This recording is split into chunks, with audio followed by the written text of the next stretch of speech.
Hello and welcome. I am so excited to share one of my all-time favorite recipes with you today, the ultimate healthy brownie. We're talking intensely chocolatey, super fudgy, but believe it or not, it's made without any flour and uses a smarter sugar. The result? It's so unbelievably close to a classic brownie, you're just not going to believe it. You know that feeling, right? That deep craving for a warm, gooey, decadent chocolate brownie?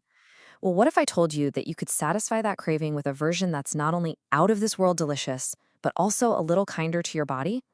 That is exactly what we're whipping up today. So here's our mission. We are going to create a brownie that is just unapologetically rich, absolutely saturated with that deep chocolate flavor we all love. But we're going to do it using smarter, gluten-free ingredients. We are aiming for that perfect, dense, gooey texture. It's the absolute best companion for a strong cup of coffee or, your favorite tea.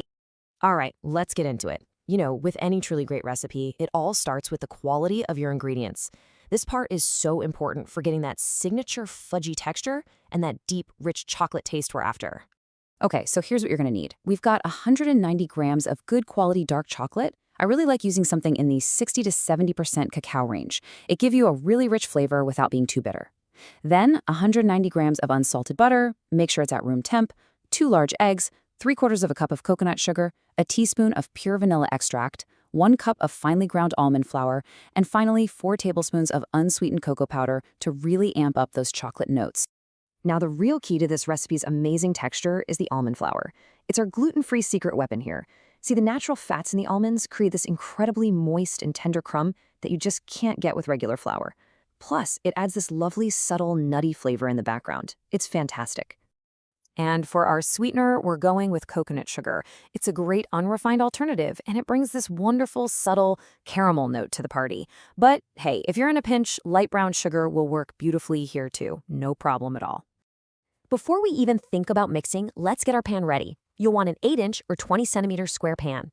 Give it a light buttering, then line it with parchment paper. But let some hang over on 2 of the sides. This creates a little sling, which is going to be your best friend later when you want to lift the whole block of brownies out perfectly. All right, our prep is done, and now we get to my favorite part, making the batter. This is really where the magic happens, watching these simple ingredients transform into something so rich and decadent. And the best part? It's a really straightforward process. So let's dive in. First up, you're going to gently melt the dark chocolate and butter together. A microwave works great for this. Just do it in 30-second bursts and stir each time. You're looking for a smooth, glossy liquid. Now let that cool down a bit. While it's cooling, grab a large bowl and combine your eggs, coconut sugar, and vanilla. You're going to whisk this on high speed until it gets pale, fluffy, and almost doubles in size. This step is super important because it adds air and makes sure the sugar dissolves, which gives you a really tender brownie. A little trick is to rub a bit of the mixture between your fingers. If it feels smooth, not gritty, you're good to go. Okay, now gently pour that cooled chocolate mixture right into your fluffy eggs. Just whisk it until everything is combined and you have this beautiful, uniform chocolate color. Then, and this is important, switch to a spatula. Sift the almond flour and cocoa powder directly into the bowl and gently fold them in. The absolute key here is to stop mixing the second you don't see any more dry streaks. If you overmix, your brownies can get tough and cakey, and we are definitely going for fudgy. Now, this batter is honestly perfect just as it is. But if you really want to customize it, now's the time. I absolutely love folding in half a cup of dark chocolate chunks for those amazing melty pockets. Or maybe a 1/4 cup of toasted walnuts or pecans for a nice crunch. You can add one, or hey, if you're feeling a little extra, add both. Our batter is ready for the oven. This next stage is where the final transformation happens, and trust me, your kitchen is about to fill with the most incredible, intoxicating aroma of baking chocolate. It's the best! So make sure your oven is preheated to exactly 165 degrees Celsius. Now that's for a fan-assisted or convection oven. If you've got a conventional oven without a fan, you'll want to bump that up just a little bit to 180 degrees Celsius. Baking time is everything. In my oven, 28 minutes is the magic number. You should be looking for a bake time somewhere between 25 and 30 minutes. What you're looking for is a top that looks set, but the center still has just a little bit of a wobble. And if you stick a toothpick in, it should come out with moist crumbs attached, not wet batter. Go ahead and pour that thick, gorgeous, glossy batter into your prepared pan. Spread it evenly into all the corners. Now, pop it on the middle rack of your preheated oven. Using the middle rack is really essential to make sure the brownies cook perfectly and evenly all the way through. The brownies are out of the oven and they smell divine, right? But wait, don't touch them yet.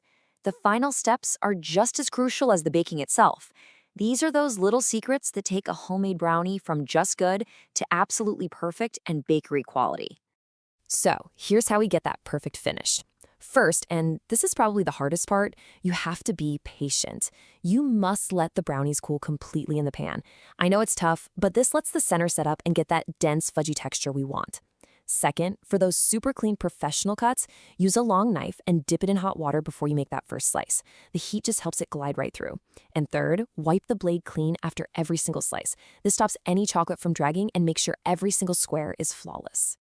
And here's a little serving tip I love. You can totally cut these into 9 big, generous squares. But what I often do is cut those squares again into 36 mini brownie bites. They become the perfect little 2-bite treat to satisfy that chocolate craving without going overboard. It's a great way to enjoy a mindful indulgence all week long. And there you have it, a brownie that is deeply rich, unbelievably delicious, and made with ingredients that are just a little more thoughtful. This really isn't just another recipe. I have a feeling it's about to become your new favorite indulgence. I truly hope you enjoy making and eating these as much as I do. Happy baking!